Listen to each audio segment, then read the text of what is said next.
ini adalah kesan-kesan gua setelah menggunakan beberapa smartphone Xiaomi dan Poco yang udah dirilis sampai kuartal 2 atau Agustus 2021.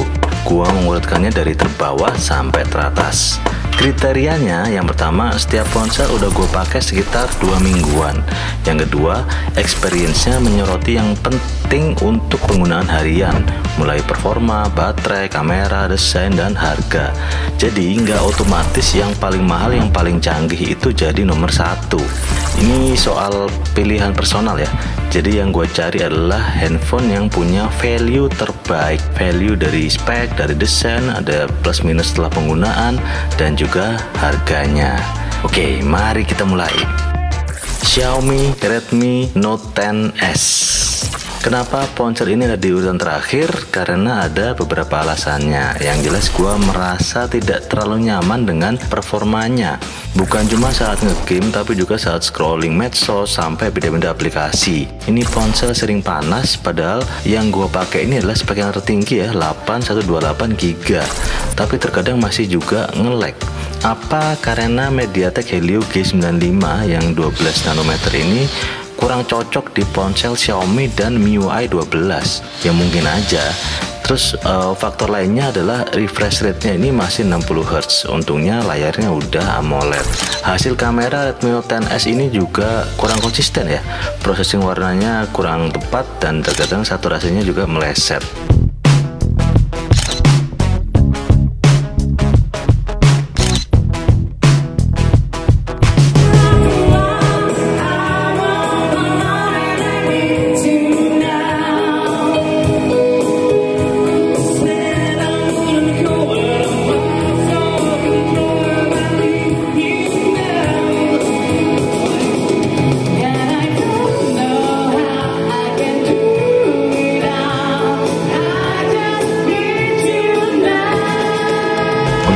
Baterainya Redmi Note 10s ini juga terbilang cukup boros. Pagi hari full, tapi sebelum sore udah 20%. Untungnya dari sisi desain ini Redmi Note 10s ini cukup ciamik ya, apalagi warnanya putih. Finishing body belakangnya juga tidak meninggalkan sidik jari.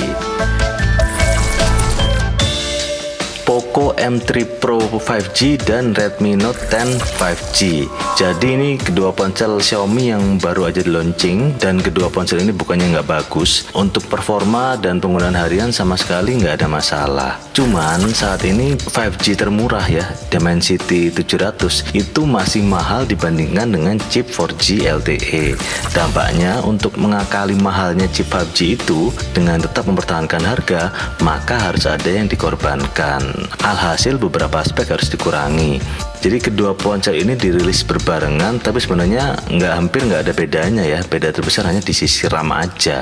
Beberapa pengurangan spek yang kerasa antara lain speaker yang belum stereo, karena ponsel Xiaomi lainnya udah stereo, jadi bedanya cukup terasa saat ngegame dan nonton film. Kemudian layarnya masih IPS ya. Xiaomi memang mengakalinya dengan refresh rate 90 Hz, tapi karena gua ini udah biasa AMOLED, jadi emang agak kerasa berbeda ya. Nonton YouTube di resolusi 480p di AMOLED itu akan tetap oke. Nah, untungnya Dimensity 700 ini chip yang menurut gua udah ciamik banget ya, cukup kenceng di kelasnya. Selain itu desainnya udah oke banget dan mewah, baterainya relatif aman digunakan seharian. Jadi kalau gue bilang ini adalah ponsel investasi, quote unquote ya, karena lu pengen jadi yang pertama mencoba 5G, atau lu nggak mau beli ponsel lain dalam beberapa tahun ke depan gitu. Jadi kalau misalnya jaringan 5G-nya misalnya Telkomsel udah cepat merata, atau udah lebih cepat merata atau sampai ke tempat lo, maka Poco M3 Pro 5G dan Redmi Note 10 5G ini yang pemiliknya paling pertama diuntungkan. Xiaomi Redmi 9T. Ini bukan yang terbaru, tapi menurut gua Redmi 9T ini adalah ponsel terbaik di rentang harganya. Kenapa? Karena di bawah 2 juta udah dapat desain yang kekinian, baterai besar, layar Full HD, dan performa memadai dengan Qualcomm Snapdragon 662 yang 11 nanometer. Gila loh ini. Bahkan kameranya juga udah punya 4 lensa. Kombinasi memorinya pun gede ya, 6128 GB. Jangan salah, ini hasil kameranya. Bagus kan? Udah sesuai banget dengan kelasnya. Ya HP ini memang punya kembaran ya, Poco M3, tapi karena Poco M3 itu dirilis 2020 jadi nggak masuk list. Saran gue kalau punya budget pas-pasan di bawah 2 juta, Redmi 9T adalah pilihan terbaik. Gue rekomenin banget. Xiaomi Mi 11 ini adalah flagship pertama Xiaomi yang dirilis di 2021, sekaligus jadi daily driver gua adalah pengguna Mi 10, kemudian naik ke Mi 11, dan inilah ponsel yang paling perfect di kelasnya. Ini ponsel yang serba pas di kelas flagship, desainnya unik, nggak ngikutin brand manapun. Terus awalnya emang gue ngerasa aneh ya, tapi begitu tahu tuh dan nyadar bahwa ternyata emang Xiaomi ini sekarang nggak mau ikut-ikutan dan berusaha tampil beda. Xiaomi ini seperti ingin bikin trademark baru untuk ponselnya ya. Jadi kalau misalnya dari belakang ketahuan gitu bahwa ini adalah ponselnya Xiaomi. Jadi untuk favorit gue di Mi 11 ini adalah ini menjadi ponsel pertama dengan Snapdragon terkencang ya, 888 di 2021. Emang ngebut abis, semua game dilibas. Kameranya juga gokil banget, videonya cakep, soundnya juga bagus banget. Bener-bener fitur kameranya ini underrated ya, karena kualitas foto dan video ini menurut gue oke banget. Ini Mi 11 doang. Dan yang paling gue suka adalah ukurannya ya, pas banget, nggak kegedean, nggak berat, dan nggak capek kalau scrolling IG lama-lama dengan satu tangan. Nah minusnya ini adalah panas. Jadi Snapdragon 888 memang terlalu kenceng ya di bodi yang tipis. Jadi waktu itu mungkin Xiaomi belum beradaptasi dan belum menemukan pendingin yang pas gitu. Kalau syuting video di bawah sinar matahari ini bikin ponselnya jadi cepat kepanasan ya, kadang-kadang bahkan pernah gua pakai Google Maps ditaruh di kaca mobil siang-siang, itu ada pemberitahuan kepanasan ponselnya ya. Bahkan Mi 10 atau Mi 10 aja nggak pernah ngalamin panas berlebihan kayak gini. Terus minus lainnya, Mi 11 ini belum punya sertifikat IP67 jadi atau IP68, jadi ini HP flagship yang nggak bisa dibawa mandi. Tapi ini tetap jadi ponsel yang gua rekomendasiin untuk yang nyari flagship di bawah 10 juta. Mi 11 is the best. Redmi Note 10.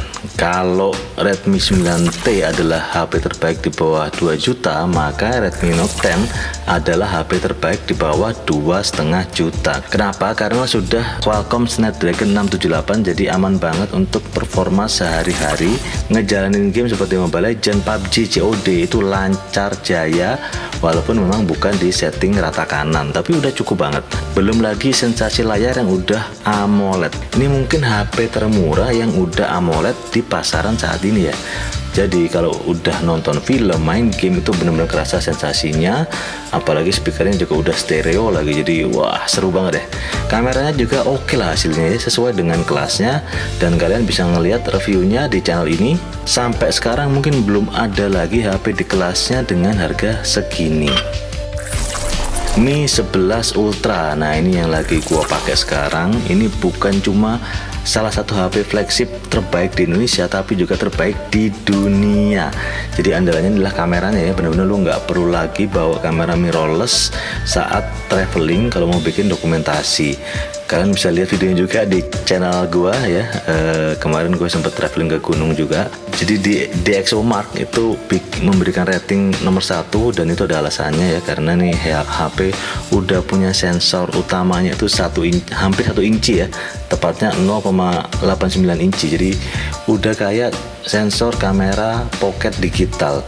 Bayangin lu sensor kamera pocket ditaruh di dalam ponsel. Jadi ya agak wajar kalau misalnya bum kameranya ini kerasa agak gede.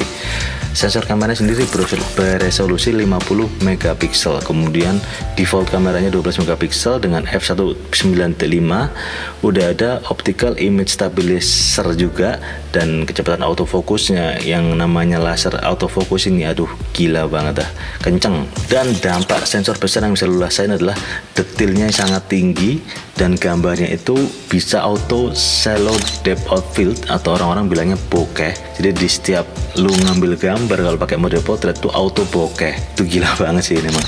Jadi dan nggak hanya detail gambar yang kecil aja ya, objek-objek seperti ini pun bisa kita lihat bokeh di belakangnya. Selain itu tadi udah gue bilang ya, kecepatan autofokusnya ini emang bener-bener kerasa banget, cepet banget nih HP. Dan yang paling gue suka adalah lensa ultra wide-nya 48 megapiksel, itu tajam banget, udah kayak action cam, udah kelasnya action cam, udah bisa nyaingin kayak action cam. Karena biasanya ultra wide ini di sisi paling lemah sebuah ponsel ya, kamera utamanya bagus tapi ultra wide-nya biasanya burik. Nah, lensa zoom-nya ini bisa sampai 120 kali. Bener-bener nih Xiaomi Mi 11 Ultra ini adalah HP yang dengan kamera terbaik yang pernah gua coba untuk sampai saat ini. Beda lain adalah bodinya dari keramik, ini ada di level berbeda dibandingkan dengan kaca dan logam, karena ini paling susah dibuatnya, juga mahal banget. Faktor lainnya adalah ada layar 1 inci yang ada di penampang belakangnya. Itu menurut gua berguna banget karena ini menurut gua disruptif ya. Lu bisa ngelihat langsung posisi lo, angle lo dengan kamera belakang. Jadi lu selfie juga pakai kamera belakang. Ini bener-bener oke banget. Jadi kayak handphone nih kameranya udah bagus, tapi lu nggak bisa bikin vlog pakai handphone, lebih susah pakai handphone karena lu nggak bisa ngeliat diri lu sendiri gitu. Akhirnya bikin vlognya pakai kamera depan. Nah, Mi 11 lu bisa bikin vlog pakai kamera belakang dan lu bisa ngelihat posisi atau angle lewat layar 1 inci ini. Dan kalau nggak kepakai, itu bisa dipakai buat ngelihat notifikasi. Nah, itu keren banget. Nah, kita ngomong minusnya ada di kamera depannya. Kalau menurut gue emang standar aja, nggak ada istimewa ya. Sekali lagi karena lu bisa selfie atau video ngevlog itu pakai kamera belakang. Kedua, dari sisi beratnya ini lumayan berat ya, lumayan bongsor juga bodinya. Kalau lu nggak bisa pakai handphone yang ultra atau max, itu bener-bener beda banget sama yang Mi 11 karena akan ngerasa lebih besar, ngerasa lebih berat karena ya semua teknologi dijejelin di situ ya. Wajar kok jadi berat dan gede gitu. Dan minus terakhirnya mahal ya. Ini bisa dibilang minus apa enggak ya? Ini adalah ponsel Xiaomi termahal di Indonesia, tapi ya emang menyasar segmen tertentu. Oh ya, gue lupa ya, fitur favorit gue lainnya adalah selain layarnya yang support super tajam ya, ada 67 watt fast charging atau wireless charging. Ini gila sih. Ini gue sampai bela-belain beli wireless charging di rumah, dan ngecas itu kayak bukan jadi beban ya, buat tinggal taruh, nggak perlu colok kabel, taruh di wireless charging aja, dan dia ngecas itu 0 sampai 100 cuma setengah jam beres. Ini bener-bener ini yang membedakan Honor Go no Rupo dari di sini ya, luar biasa ini Mi 11 Ultra ini. Oke, next, Poco X3 Pro.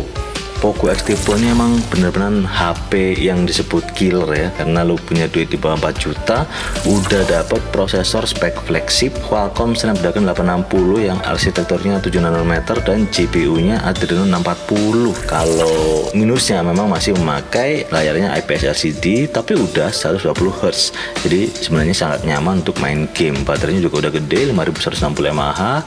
Untuk penggunaan sehari-hari aman. Kameranya juga oke, walaupun fokus sebenarnya nggak fokus ke kamera ya. Kalian juga bisa nonton video lengkapnya pas gua ngebahas HP ini. Untuk minusnya ya, semua orang tahu desainnya ya, kok bisa masih mirip banget sama kakaknya Poco X3 NFC gitu. Jadi nggak ada perubahan sama sekali, cuman dalamnya aja yang dirubah. Mi 11 Lite ini adalah ponsel Xiaomi yang paling cantik ya.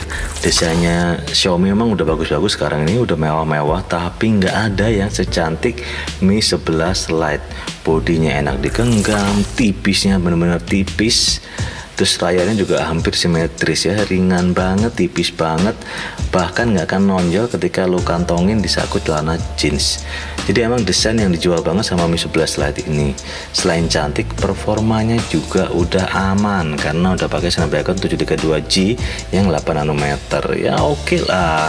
Layarnya 6,5 inci, menurut gue udah pas ya, udah AMOLED, udah 1 billion color. Jadi ketajaman warnanya juga membuat kita nyaman untuk menonton film atau main game dengan refresh rate yang 90 Hz. Cocok banget buat kalian yang butuh handphone yang punya desain mewah tapi harganya nggak mahal, apalagi untuk kaum hawa ya, ini cocok banget. Minusnya menurut gua adalah nggak ada lubang jack, sama kalian harus milih mau pakai 2 SIM card atau 1 SIM card dan 1 micro SD hybrid ya. Terus hasil videonya menurut gue cukup standar, meskipun kebantu dengan hasil foto yang udah cakep, apalagi untuk kebutuhan medsos. Wah, udah cukup banget. Xiaomi Redmi Note 10 Pro. Kalau kalian termasuk pembeli Xiaomi Redmi Note 10 Pro, ini kalian termasuk orang-orang yang beruntung. Kenapa? Karena HP ini punya kombinasi yang pas. Performanya kenceng, desainnya keren, pilihan warnanya menarik, nggak tebel, dipegang enak. Bahkan desainnya hanya beda satu tingkat ya dibandingin Mi 11 Lite menurut gue ya. Layarnya udah AMOLED 120Hz dan layarnya gede ya, bukan 6,5 inci tapi 667 inci. Ini udah ala flagship, jadi cocok buat kalian yang suka nonton di handphone. Layarnya gede tapi desainnya masih compact karena bezelnya juga tipis. Apalagi kameranya udah 108 megapiksel bosku. Hasilnya menurut gue juga mantap banget. Jadi ini handphone yang dari semua sektor itu menurut gue sangat imbang. Buat kalian yang punya budget 4 jutaan tapi mau HP bagus dari semua sektor, gue rekomendasikan HP ini. Nah, kalau mau dicari minusnya ya mungkin ini cuman belum 5G aja ya. Nah, kalian bisa ngelihat perbandingan di video gua saat gua ngebahas HP ini, makanya jangan lupa subscribe, oke? Nah, terakhir akhirnya sampai juga ke pamungkasnya. Ini adalah HP terbaik menurut Cak Dan dari semua sektor ya. Performa, desain, kamera, dan yang value-nya paling the best. Dan dipegang oleh Poco F3. Nggak ada lagi menurut gua HP di range 5 jutaan lebih dikit yang sebaik Poco F3 ya. Kalau misalnya kita dari desainnya sangat tidak Poco karena desainnya tuh udah cakep banget, cakep dan sangat detail. Lihat lakukan frame bodinya, lihat finishing body belakangnya, apalagi warna putih yang gua pegang ini, aduh cakep banget. Bahkan desain bam kameranya sangat-sangat diperhatikan sama Poco ya. Dan menurut gua HP ini cukup tipis sih. Gila banget ini cuma sedikit lebih berat daripada Redmi Note 10 Pro ya. Sementara fiturnya jauh banget. Layarnya udah AMOLED 120Hz, HDR+ dengan tingkat kecerahan sudah maksimalnya 1300 nits. Ini benar-benar rasa flagship. SoC-nya udah memakai Qualcomm Snapdragon 870 5G dengan 7 nanometer. Mau ngapain aja lancar jaya. Kameranya pun juga nggak kalah di range harganya. Yang jelas Poco F3 Pro ini gua taruh di nomor 1 di HP Poco dan Xiaomi terbaik karena menurut gue punya value yang paling tinggi di rentang harganya. Jadi kalau lu mau nabung sampai 5 juta, ini gua rekomen banget HP ini ya, gitu. Oke. Thank you udah ngikutin video ini sampai habis. Nah, sekarang giliran kalian yang cerita. Ada yang kalian setuju, ada yang kalian nggak setuju, kasih tahu di bawah. Kita diskusi dengan santuy. Dan kalau lo udah pakai salah satu ponsel di list ini juga boleh ceritain kesan-kesannya. Mungkin buat yang lain yang belum tahu atau pengen beli bisa jadi sharing juga, oke? Thank you udah nonton, sampai ketemu lagi di video Cak Dan selanjutnya.